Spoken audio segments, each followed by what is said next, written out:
Actually, while speaking, he said, Professor Pawan Kalyan Garu. He said it.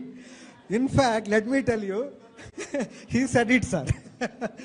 He said, no, Professor Pawan Kalyan Garu. I don't know how it has come from his mouth, but I know, since a person having known him for a long time, my feeling and understanding is that he is of a stature equal to an Oxford professor's stature, a Cambridge professor's stature.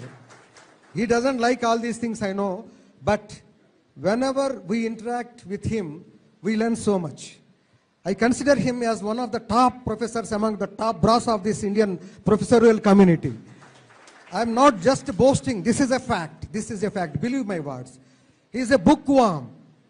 If he gets some time, he goes to books. He doesn't go for any other tips and all.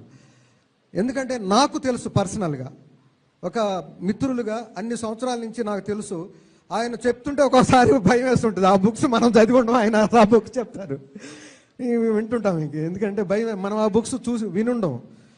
అందుకని చెప్పేసి మీరు చెప్పింది అది ఏదో nomenclature ప్రకారంగా ఆయన professor కాకపోయినా కూడా నా దృష్టిలో ఈ దేశంలో టాప్ 10 ప్రొఫెసర్స్లో ఆయన ఒకరు. ఆయన నాకు తెలిసిన పవన్ కళ్యాణ్ గారు, నాకు అది చెప్తున్నా. 2006లో నేను విపరీతంగా ఒక పిహెచ్డి కోసం ఒక స్కాలర్ ఎలా చదువుతాడో పుస్తకాల మధ్యలో సినిమాలు చేశాను.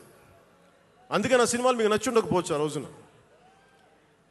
కానీ నా జ్వలనాన్ని ఎక్కడో ఢిల్లీలో కూర్చొని ఒకళ్ళు, ఢిల్లీ యూనివర్సిటీలో పనిచేసే ఒక ప్రొఫెసర్, ప్రకాశం జిల్లాకు చెందిన వ్యక్తి, నాకు తెలియదు ఆయన ప్రకాశం జిల్లా వ్యక్తి. నా రోజున ఆయన వచ్చి మిమ్మల్ని కలవాలని చెప్పి ఒక నెల రోజులు నా వెంట పడితే ఆయన కలిశారు. ఆయన వచ్చి నన్ను ఒకే ఒక మాట అడిగారు 2006లో, మీరు రాజకీయాల్లోకి వస్తారా? బహుజన సిద్ధాంతం మేము ముందుకెళ్తాం. చాలామంది అడిగి నన్ను పంపించారు. మీరు సంసిద్ధం అంటే నేను మాట్లాడతాను, నేను కదుపుతానంటే ఆ రోజున నాకు ఇంకా మెచ్యూరిటీ లేదు. ఒక కుటుంబాన్ని నడపడానికే చాలా శ్రమ పడాలి. ఒక కుటుంబాన్ని ఏకతాటిపైన తీసుకురావాలంటే నేను కష్టపడాలి. ఒక సినిమా చేయాలంటే నేను ఇంత కష్టపడాలి.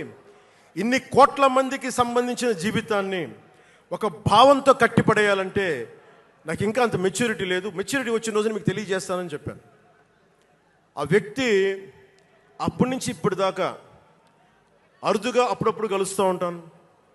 ఈ రోజున హైదరాబాద్ సెంట్రల్ యూనివర్సిటీ ప్రొఫెసర్, మీలో కొంతమందికి తెలిసి ఉండొచ్చు, ప్రొఫెసర్ శ్రీపతి రాముడు గారికి మనస్ఫూర్తిగా నా ధన్యవాదాలు తెలియజేస్తాను. వారిని వేదికపైకి రమ్మని మనస్ఫూర్తిగా కోరుకుంటా ఉన్నాను. ఎందుకంటే మీరు ఓజీ ఓజీ అని అరుస్తూ ఉంటే నన్ను సినిమాల కంటే కూడా సినిమాల్లో ప్రజలకి పనిచేసే మనిషిని చూశారు ఇలాంటి మేధావులందరూ, పోరాట యోధులందరూ.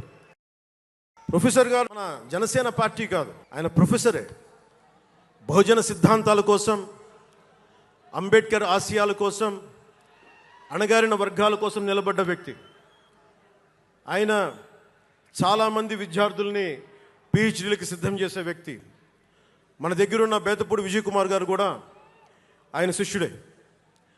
ఇలాంటి శిష్యులు ఎంతోమంది తయారు చేసి ఆయన జనసేన ఎప్పుడు నాకు అండగా ఉంటారు. ఓడిపోయినా నిలబడ్డా ఎప్పుడైనా సరే నమ్మకం ఏంటంటే మీరు ఉండాలి, మీరు రాణించాలని నిరంతరం తప్పించే శ్రీపతి రాముడు గారికి నేను ఇవ్వగలిగేది ఒకటే, నా గుండెల నుంచి ప్రేమ ఇవ్వగలను.